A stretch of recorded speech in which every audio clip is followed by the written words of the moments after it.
नमस्कार, स्वागत आहे तुमचं शांभवी वर्ल्ड या चॅनलमध्ये।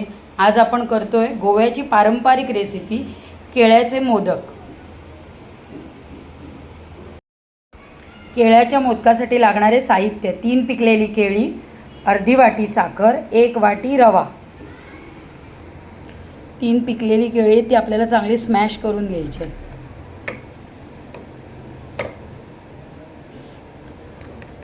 हाताने केली तरी चालतील।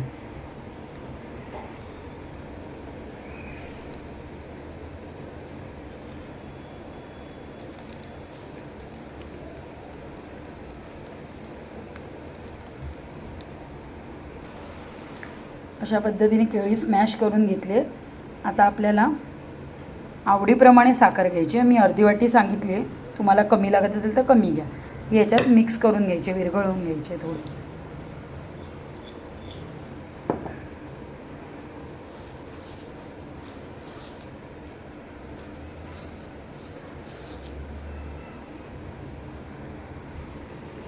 अशा पद्धतीने पूर्ण साखर विरघळवून घेतली।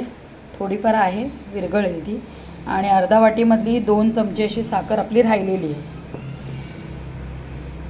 आता आपल्याला रवा मिक्स करून घ्यायचा आहे। तोही अंदाजाने घ्या। 1 वाटी सांगितलं तेवढा नका घेऊ, जेवढा त्याच्यात राहील तेवढाच त्या मिश्रणामध्ये मुरवून घ्या। हा बघा, रवा मिक्स करून मिश्रण आता असं तेलात सोडण्याप्रमाणे झालं आहे।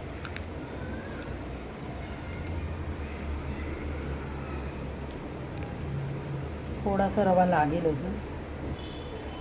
1 वाटीमधला 2 चमचे एवढा राहिला आहे, तो थोडा टाकते परत। चांगला रवा आता मिक्स करून घेतला आहे, एकजीव झालं आहे चांगलं मिश्रण। केळी, साखर आणि रवा। आता आपल्याला तेल गरम करून घ्यायचं आहे चांगलं। चांगलं गरम होतं आहे, तेल चांगलं गरम झालेलं आहे। आता आपण मुगाची भजी कशी सोडतो तसे हे असे सोडून घ्यायचे। मुगाच्या भजीप्रमाणे असे सोडून घ्यायचे। सोडताना गॅस फास्ट ठेवायचा एकदम, आणि 3-4 सोडून झाले की मग गॅस लो करायचा आणि मीडियम ह्याच्यावर सोडायचे। लगेच ब्राऊन होतात ते केळी आणि साखर असल्यामुळे।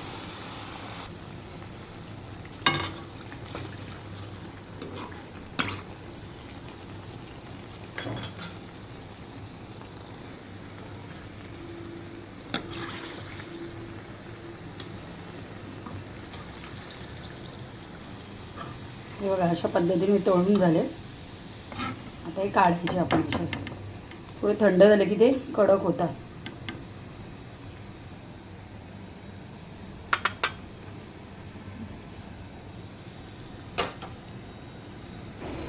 अशा पद्धतीने आपले केळ्याचे मोदक तयार झालेले आहेत। संकट चतुर्थीच्या दिवशी छोटीशी झटपट होणारी अशी गोड पदार्थ हा आहे, आणि हा गोव्याचा पारंपरिक पदार्थ आहे। हे बघा, अशा पद्धतीने थोड्या वेळाने थंड झाले की कुरकुरीत होतात आणि आतून एकदम सॉफ्ट होतात।